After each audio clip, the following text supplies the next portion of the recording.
Hello everybody, Rogue Fox here, and welcome back to another Minecraft Bedrock Edition Redstone video. In the latest preview, we just got the Copper Golem statue. Now, how we get the Copper Golem statue, from what I understand, is when a Copper Golem fully oxidizes, it will turn into a Copper Golem statue and then drop whatever item it's holding and then take a random pose.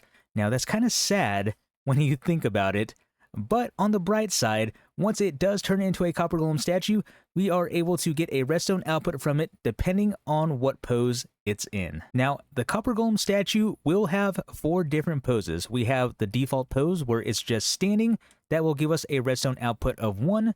The second pose will be a sitting position. That gives us an output of 2. The third one will be a running position. That gives us an output of 3. And then we have the fourth position where it's making a star, and that will give us a redstone output of 4. When the announcement for the Copper Golem statue and the shelf block dropped on the 22nd, the part that stuck out to me was this. When connected to a redstone comparator, each pose sends a distinct signal, allowing redstone engineers to create some clever combination-based contraptions. And naturally, the first thing I did was open Minecraft Preview, start a brand new world, and then try to make a combination lock using the Copper Golem statues. To be honest, I've never made a combination lock before, but I had an idea of how I'd like to do it. So the first thing I had to do was discover how the Copper Golem statue worked as far as the redstone goes, so I knew the 4 different poses gave me different outputs. Now, for the combination lock, I needed all of these to act independently, but unfortunately, with the way this works is if I change the pose, we get the output of 2, so now both of these pistons are up, and then if I switch it to the next one, we get 3, and then if I switch to that one, we get 4. So all 4 pistons are extended, and I realized that is not really going to work if I'm trying to make a combination lock. And my thinking behind this is if I were to make a combination lock, I would need all of these to act individually, because I feel like no matter what I did, whatever combination lock I tried to make, you could just open it no matter what, as long as you had all of these extended. So that got me thinking, how can I make this work? After thinking about it for a little bit, I finally came up with an answer, and that answer was a Redcoder. Now, I believe the last time I've actually shown one of these was in my Lectern Shop tutorial about 6 years ago, and I think maybe in the shell game I've done recently, and I believe I've used one also in an upcoming tutorial for my target minigame. But other than that, the Redcoder has only been shown in that Lectern Shop video. Now, for those of you who don't know what a Redcoder is, let me try to briefly explain. Now, we already know that the Copper Golem statue in its default pose lets off a redstone output of 1. So we have our redstone output of 1. We can see that's being powered right here, and that is then powering this repeater, which is then powering this block, which is then inverting this redstone torch, which would be powering this block and inverting these torches like you see here, but because it is being inverted, it's not powering this block, allowing this redstone torch to be powered. Now, if we take a look at the second one, so we have our redstone output of 2, and this would also be a redstone output of 2, but because it's not being powered, the repeater down below is not being powered, therefore it's not powering the block, which means this redstone torch is being powered, which is then powering the block, but inverting this torch here, and the same goes for the other ones as well. Now, if we go ahead and put the Copper Golem statue into its second position, giving us a redstone output of 2, you'll notice that the first sticky piston retracted, and then the second one extended. So unlike here, where we went down the line and then all of them just stay extended as they currently are, now we have them going one at a time. And the reason for that is because now here we have a redstone output of 2, which is now powering this repeater, which is now powering this block, which is then inverting this redstone torch here, which means that this piston isn't getting power anymore, and therefore is going to retract. Now, when we get down to this line here, so now we have an output of 2, and just like for the first one, that redstone repeater is being powered, it's then inverting this one, which means that this one's allowed to be powered, and then this piston can extend.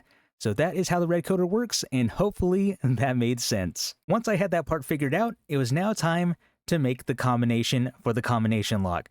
So just to play around with it, I made it pretty easy. I made it 1, 2, and 3. So we have the default pose, the sitting pose, and then the running pose. And if I wanted, I could have added a 4th one, a 5th one, but I wanted to do 3 to keep it simple. This actually inspired the short, if you saw it the other day, for this build right here. So you can see all of the redstone that I have in place, and then this is the setting that I used. I don't know why the first thing I thought of was making a temple-like setting, but it felt very appropriate for the type of build I was doing. So for those who saw the short, this is going to look very familiar. So we have 1, 2, and 3, and that was the correct combination to open the door, just like that. Now, the cool part, because this is a combination lock, so let's say I make this 1, 3, and 3, so anything other than 1, 2, 3 is not going to work. You can put these golems in any order that you like, but if it's not 1, 2, 3, the door will not open. Going back to the combination for the combination lock, this is what I decided to do. So as you saw inside the build, I have the button here when all of them are correct. That will allow this to retract. So what I have going on here are 3 redstone torches that are all powering this redstone line here, which is keeping this piston extended. So that means that all 3 of these torches would need to be turned off in order for this to actually work. So when I go ahead and power this, you can see all redstone torches turn off and then turn back on. And the reason for that is because since I have this set to 1, that is going to extend a block, which when I push the button sends a redstone output through this line here. And if it's the correct block or the correct combination, that will allow the signal to pass through and then turn off or invert this redstone torch. The same for the second one. This is wired up to the second piston here. And then the same goes for the third. We have 1, 2, and 3. So the redstone line would come down this way to be powered. And if it's correct, it will pass the signal through the block here and then invert the third torch as well. And like I mentioned, if it's anything else besides 1, 2, or 3, it's not going to work. So if I go ahead and do what I did earlier, let's make it 1, 3, and 3. And you can see because of the redstone torches here, now this one is being extended. So if I try to push the button, this has nowhere to go. So 1 and 3 are still turning off as you saw there. But because 2 is not being inverted, this redstone line is staying powered. I'm going to go ahead and put a visual on the screen of everything I just explained because I realize in this video I am doing a lot of explaining.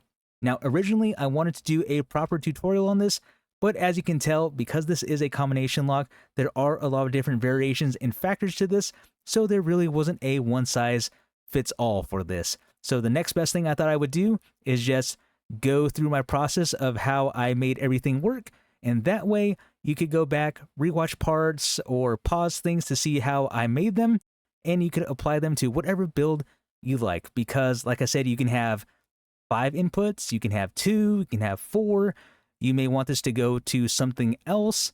So again, just kind of laying down the foundation of how I did everything here, and hopefully giving some stepping stones to inspire you for your own builds. Going back to the build I did for the short, it's pretty much the same as this, just structured a little bit differently. So you can still see I have 3 redstone torches powering a redstone line. That's powering this purple line here, and then it's going down to this. And like I said, there really isn't a one-size-fits-all. So whatever you wanted to do, this is where the output would go. So in this instance, what I wanted this to do was open the door, and then I have a pulse extender here to keep the pulse going just long enough for me to run through. So as you saw in the short, once I open the door, just like this, it stays open long enough for me to get through and then closes right behind me. And of course, I can make that longer if I wanted to. I can make it shorter if I wanted to. I can make it instant. Again, many different factors and variations that go into this. And like I said, maybe you want this to do something completely different. So that is why, again, there really isn't a proper tutorial on this. But like I said, I just wanted to give the foundations to the combination lock itself. In conclusion, I would say these would be the key takeaways from this video. The first one being the Copper Golem statue has 4 different outputs depending on the pose it's in. And just to recap that, we have the default pose where it's standing. That gives us an output of 1. The sitting pose gives us an output of 2. The running pose gives us an output of 3. And then the star pose gives us an output of 4. The next key takeaway for making a Copper Golem statue combination lock is knowing that whatever pose the golem is in, that redstone line will be powered, thus powering anything that it's attached to. So with it being in its star pose, giving us an output of 4, It's powering everything along the way. Now, I'm sure there are builds that can be made with this here, and that's something I still want to play around with. But as far as the combination lock is concerned, we want things to act independently of each other, which is why we wired it up to a Redcoder. The final key takeaway is realizing that basically the sky is the limit, and that sounds like a very cheesy work seminar thing that you would hear, but again, it's very true for this. Like I said, we can make 2 of these, we can make 5, 4, 6, as long as it works in the end. There are many ways to wire this up. There are different combinations that you can make. Again, what I did here was 1, 2, and 3. You can make it whatever you'd like. And then, of course, you can make that go to whatever you want. And in the case of the build that I did for my short, it goes to a door that opens for a certain period of time. But like I mentioned, the sky is the limit for what you can apply this to. And that brings us to the end of today's Redstone video.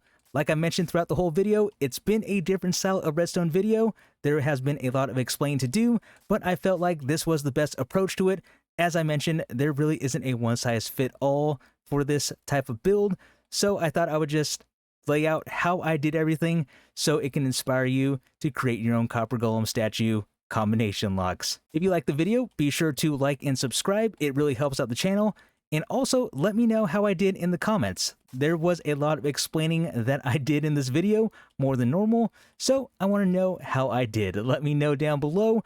And if you're looking for Redstone tutorials, a playlist will be popping up on the screen here for you to check out. With that being said, everyone, this is going to be the end of today's Redstone video. I really hope you all enjoyed. This has been Rogue Fox, and I will see you in the next one.